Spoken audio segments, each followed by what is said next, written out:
Welcome to my presentation, a Canadian case study for co-creating rural development knowledge using open educational resources. My name is Carlene Schneider, and I hope to be able to highlight for you the importance of open educational resources in rural communities on both a theoretical level and a practical level. And so a little bit about me. I am a student. I'm researching knowledge mobilization in rural and agricultural communities. For 20 years, I've worked in communications and instructional design. And so I'm a practitioner, but I also live rurally, and I'm a farmer, and I'm very active in my local community. So it's something I'm very passionate about. Rural people often have used adult learning principles their whole life. So even while participating in a K-12 pedagogical model, as children, they would use andragogy at home and on the land. Social presence is often a requirement for learning, and without it, learners will opt out of that learning experience. And connectivism, while a relatively new educational model with the advent of the internet, is evident in rural communities where local experts have always been known and referred to once subject matter has exceeded an individual's knowledge base. Some challenges for rural adult learning are that rural professionals are most often generalists, and while they would like to be specialists, they might have an interest area population base just doesn't allow for them to sink deep into a certain subject matter. Whether you're designing or actually learning from an educational perspective, there are some real challenges in a rural context. You have geographical challenges, which can create isolation, travel time, access to services. Even things such as broadband access can be impacted by weather and landscape features. There's a certain type of learning that's really desired, which is around resourcefulness and innovation, and the importance of social structures, as previously mentioned.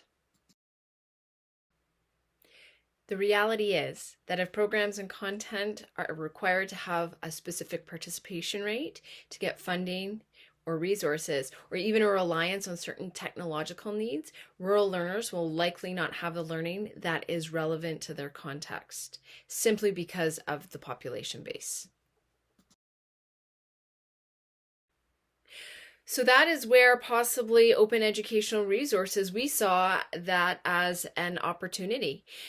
So there's when you can share out your information and share out your learning much broader, other people can either see themselves in those challenges, but also see themselves in the solutions as well.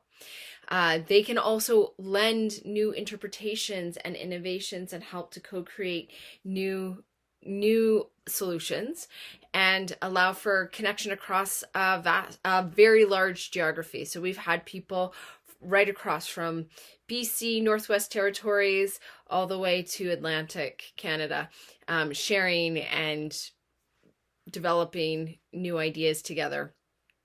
And then in this way, because there is all this sharing and there is this co-creation, that rural focused learning, so specific to rural, can actually reach a critical mass at that point. Because we share, we can reach that critical mass.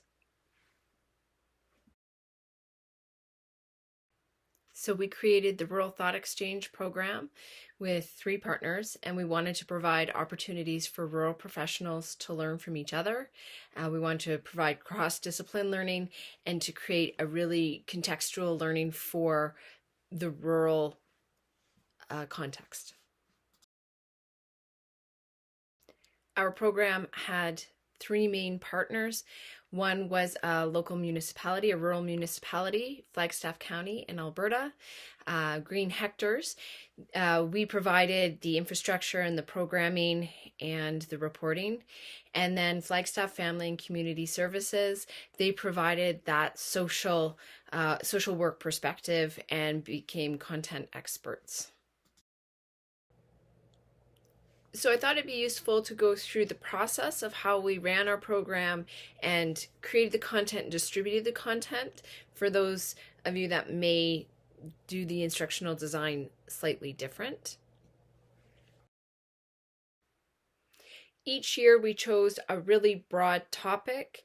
The first year was rural workforce and the second year was rural innovation. In that second year, that's when we decided to add the open educational resources focus. We would do a literature review on the broad topics, and usually we would have 3 to 4 facets of that subject that we could talk about, and other themes would emerge within the discussion itself, so that would lend themselves to further sessions. Each session had a facilitator, and each had a subject matter leader to guide the discussion.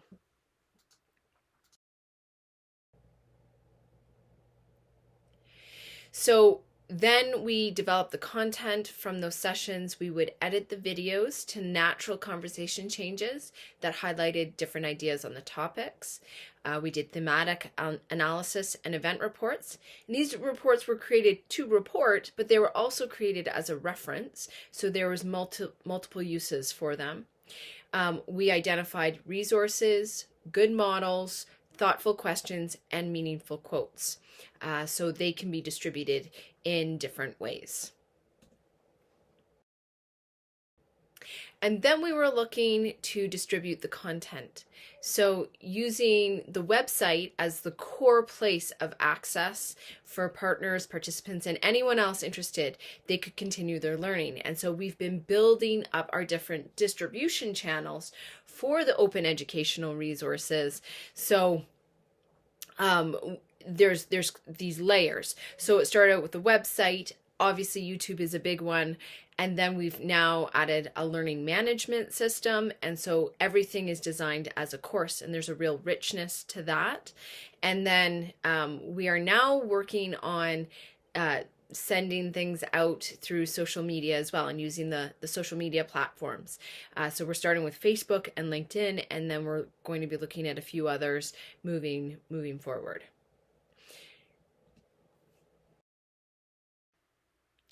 When talking about content and distribution channels in this way, it really helps us to make the leap over into UDL, which is also impactful for a rural learner for different reasons than an urban learner.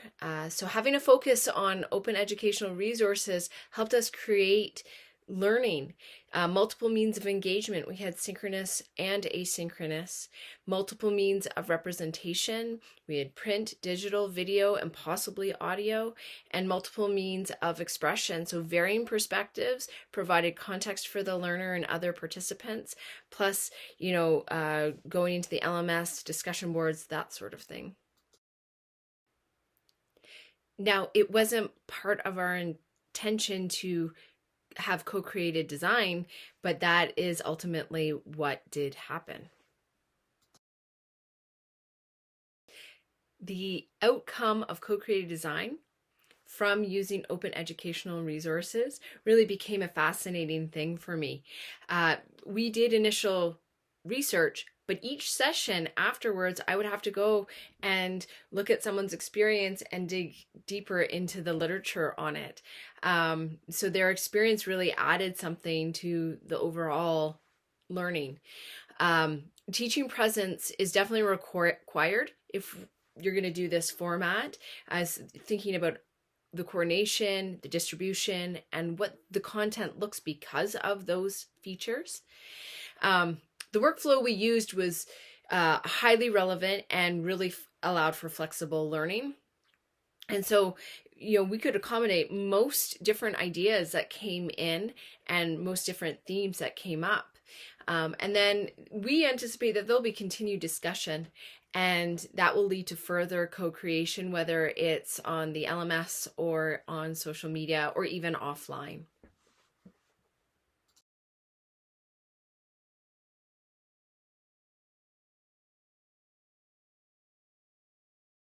Thank you so much for taking the time to listen to my presentation. The QR code and the link will take you so you can actually see this work in action. And if you have any questions, please feel free to reach out to me via email. Thank you so much.